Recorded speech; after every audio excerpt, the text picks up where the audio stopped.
Hello, I'm Professor Brian Boucher. Welcome back.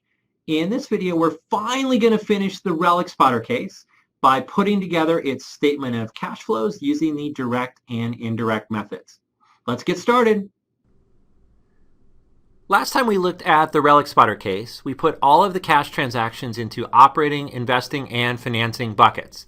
So now we're going to go ahead and use these classifications to put together the cash flow statement. To do the indirect method, we're going to need to pull some information off the income statement. So here's a reminder of what the income statement looked like for Relic Spotter. And we're going to need to use the balance sheet. So here's what the balance sheet looked like for Relic Spotter. Where did all of the zeros come from? I don't remember all of those zeros when we put together the balance sheet. Good memory. In fact, when we put together the Relic Spotter balance sheet, we didn't have all these zeros in there because we only put together the ending balance sheet. But when we do a cash flow statement, we need the change in the balances, the difference between the beginning balance and the ending balance. There was no beginning balance on any of these accounts because Relic Spotter is a startup company. So I went ahead and created a beginning balance sheet of all zeros to make it clear that we're taking the change in the balances for the statement of cash flows, not just the ending balance. First, I'm going to do the direct method for investing and financing activities. Once we get that out of the way, then we'll look at operating activities under both the direct and indirect method. For the investing activities, we need to pull out the column of cash flows that we classified as investing, and then just list them in the cash flow from investing activities section. So we have purchase of land for $103,000, purchase of buildings, $85,000. We purchased metal detectors of $120,000 cash, and purchased the software, which is a long-term asset, $2,100. Add them all up, we get net cash outflow from investing activities of $310,100. This section will go on the final cash flow statement. How do you determine which line items to report on the statement? Oftentimes, don't companies simply report a line called capital expenditures? There are generally no specific rules that govern how much or how little detail you break things into on the statement of cash flows. It's the manager's choice. But usually the manager makes the choice based on what investors and analysts want to see. Because if investors and analysts are looking for a piece of information that's not there, they'll just ask the company about it during a conference call or some other communication. So what you're seeing on the cash flow statement is a joint agreement between managers and the users of the financial statement as to how much detail they want to see in these various line items about the company. Next, we do the direct method for the financing activities. So here is the column of cash transactions that we classified as financing. Now we just need to list them. So we paid dividends of $2,500, proceeds of sale of stock, that was $250,000 coming in, and proceeds from the mortgage payable was $124,000 coming in. That gives us a net cash inflow from financing activities of $371,500, and this section will go on the final cash flow statement. Now, even though it's somewhat theoretical because companies never really report these, we're going to look at the operating activities under the direct method. So let me pull in the operating cash flow transactions. And under the direct method, all we have to do is list them. So first, I'm going to take all the cash we collected from customers. We received cash on the rental prepayment from the Penn Antiquities Club, the revenues that came in cash from metal detector rentals, and then the $35,000 of cash from the sundry sales. You add that together and we have cash collected from customers totaling $156,300. Wait, we haven't recognized revenue yet on the rental prepayment amount. How can we justify putting that on the cash flow statement? Well, we can justify putting it on the cash flow statement because Relic Spotter actually received cash. But you raise a good point in that a lot of the examples we've seen so far, companies are recording revenue before they receive the cash, and so we have a change in accounts receivable. But you could have a company receive the cash before they earn the revenue. The cash flow statement is just giving you cash in and cash out during the period, and that's going to be different from revenue, but it could be different in either direction. Either you might get the cash first, or you might get the cash later compared to when you book the revenue. Continuing on, we paid $2,000 cash to our supplier, and we bought an additional $38,000 of inventory with cash. Add that up, cash paid to suppliers is $40,000. Cash paid to employees for salaries and wages was $82,000. cash paid for short-term loans was $5,000. And then I'll combine legal fees and advertising into cash paid for miscellaneous expenses of $11,900. Again, whether you list those separately or combine them depends on what your financial statement users want to see in terms of the level of detail. We add all this up and we get net cash from operations of $17,400, which is what we had in the operating bucket to begin with. Okay. This direct method is simple, clear, straightforward, and informative. But, you said that companies rarely use it. So, why do we have to learn the indirect method? Why do companies prefer the indirect method? And why does the FASB require it even when the direct method is chosen? yes, that is what I was going to ask. Let's hear your answer. I'm glad you asked that question here because this is the best place for me to show you why the direct method is not that useful for the operating section of the cash flow statement. Let me jump out to the slide to show you what I mean. So Relic Spotter's cash collected from customers was $156,300. Is that good or bad? Relic Spotter's cash paid to suppliers was $40,000. Is that good or bad? Well, you can't tell without some kind of benchmark. You could look at prior year numbers to see if there's a trend, but what we really want to know is what was the level of activity surrounding these cash collections during the year. For example, if Relic Spotter had $157,000 of revenue and collected $156,300 in cash, then the cash flow makes sense. But if Relic Spotter had $500,000 in revenue but only collected $156,300, then there may be a problem. Or let's say that Relic Spotter sold $40,000 of inventory, paid $40,000 to their suppliers. Again, the cash flow makes sense. But what if Relic Spotter only sold $10,000 of inventory? Then the question is, why did they spend an extra $30,000 in cash to acquire inventory they didn't sell? What the indirect method is going to do is start with net income as a benchmark for the expected level of activity or expected level of cash flows during the period, and then highlight any discrepancies from that level. This is the kind of thing we'll talk about when we do an analysis of an indirect cash flow statement after we finally put one together later in the video. Now we're going to do the indirect method, which will be what we'll show on the final cash flow statement for Relic Spotter. We're going to go step by step following the algorithm that I did before, starting with net income. So I've pulled up the income statement. At the bottom line, we can see net income was $2,370. So on our indirect method cash flow statement, we start at the top with net income of $2,370. Notice I already have the answer at the bottom, net cash from operations of $17,400, because whatever we do in this section, we have to get the same answer that we got under the direct method. Okay, so far so good.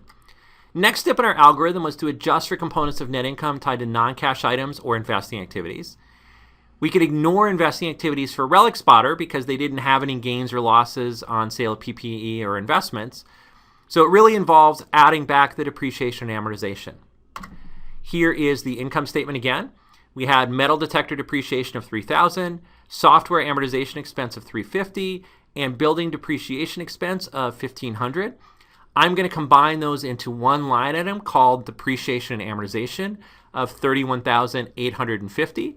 And we're going to add that back to remove that non-cash expense from net income.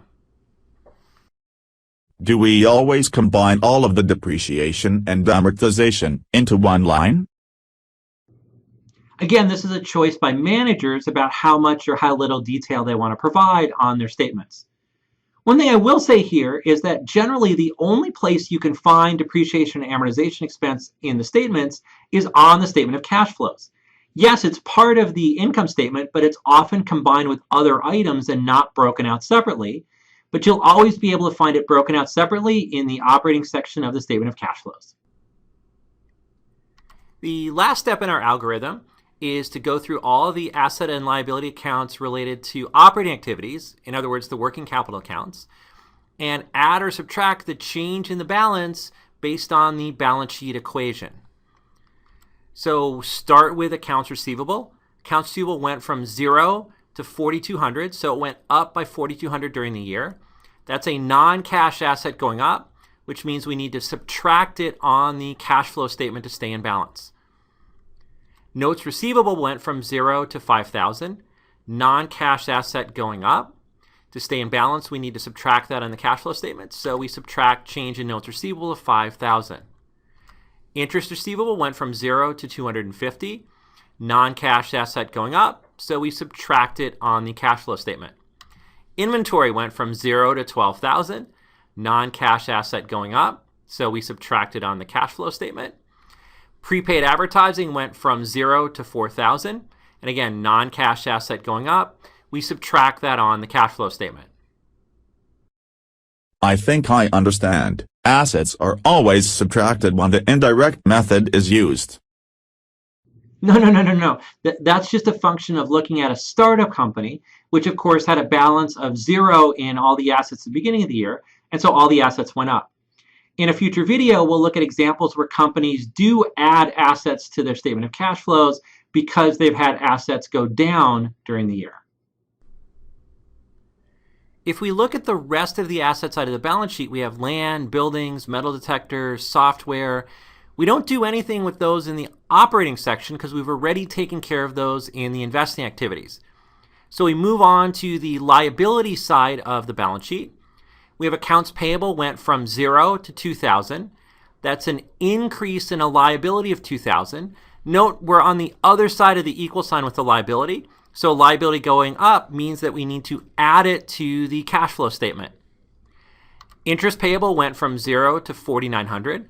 So that's an increase in a liability of 4,900, which we need to add to the cash flow statement to keep the balance sheet equation in balance. Income taxes payable went from 0 to 630. Again, an increase in a liability gets added to the cash flow statement. And unearned revenue went from 0 to 1,100. That's an increase in liability that gets added to the cash flow statement. And I think I am not wrong to assume that it is not necessarily the case that liabilities are always added under the indirect method. Wow, there were a lot of negatives there. I'm not really sure what the question was. But you should not assume that liabilities are always added on the cash flow statement. Again, because we were looking at a startup, all the liabilities went up in value, and so we added them. We will see examples where liabilities go down during the year, and we end up subtracting them on the cash flow statement. Going back to the balance sheet, the next accounts we would have would be mortgage payable, common stock, additional paid-in capital. But we already took care of those with the cash flow from financing activities. And retained earnings, that's just net income and dividends, which we've also taken care of. So looks like we're done, which is a good thing because we're out of space on the indirect method cash flow statement here on the right. And if you add everything up, you'll find that we get the same answer, $17,400, that we got under the direct method. So putting it all together, this is what Relic Spotter's cash flow statement is going to look like.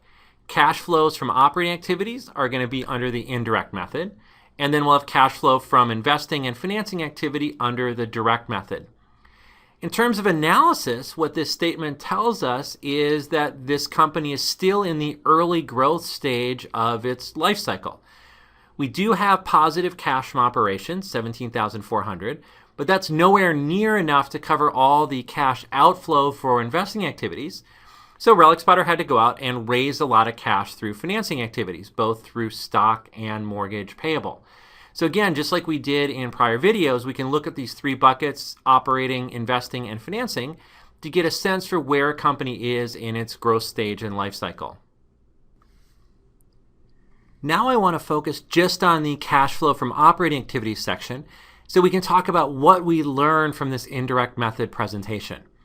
First thing we learn is it gives us the two different pictures of the company's performance during the year.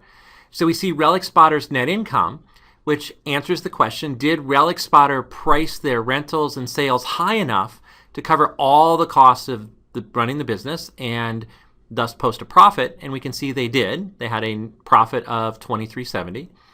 Then at the bottom, we see net cash from operations, which answers the question, did Relic Spotter have more cash coming in than cash going out in activities related to running the business? And here we see that that was the case also. Between those two pictures of the business, we see all the discrepancies, all the reason why we got different answers. And the biggest discrepancy is the depreciation and amortization.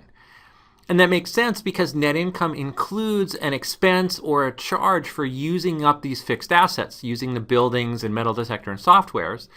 whereas there is no cash implications of doing that, and so it doesn't affect cash from operations. So anytime you look at companies that are very capital intensive, they have a lot of long-term assets, you'll see this difference between net income and cash from operations is primarily driven by this depreciation and amortization. Then we have all of the changes in working capital that have created discrepancies between net income and cash flow. And from an analysis point of view, I think these are the most interesting and important lines to focus on in the cash flow statement. Because what these lines are telling you is that some management activity is creating a wedge between cash flows and revenue and expense recognition. So what you want to do is focus on the really big numbers and try to understand what's going on. So for instance, the biggest number is the change in inventory is a negative $12,000.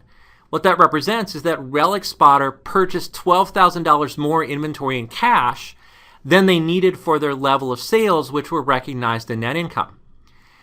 What you want to do now is dig in and try to find out what caused that. So did Relic Spotter management buy a bunch of inventory that they couldn't sell because nobody wanted it? Then this would be bad news. Or were they getting some kind of volume discounts, and so they were buying excess inventory in advance of future sales, which would be good news. I mean, the cash flow statement's not going to tell you which one it is, but it's going to tell you need to dig into these further. As another example, a big discrepancy that you often see is changes in accounts receivable, which in case of Relic Spotter was negative $4,200. This indicates that they booked more sales than they collected cash. This could be good news if their sales are growing dramatically and they just haven't had a chance to collect them yet. Or it could be bad news if their sales on account to customers are not getting collected because the customers are not paying. They're in financial difficulty. Again, we don't know which scenario is going on just by looking at the cash flow statement. What it does is it highlights we need to dig into these further. So you want to look for the big numbers in these changes in working capital, and these are going to be a starting point for further information gathering to try to figure out what's going on at the company. So that was our first trip through putting together an indirect method cash flow statement using the balance sheet and the income statement. Not clear yet? Don't worry. There are more examples coming in the future videos. I'll see you then. See you next video.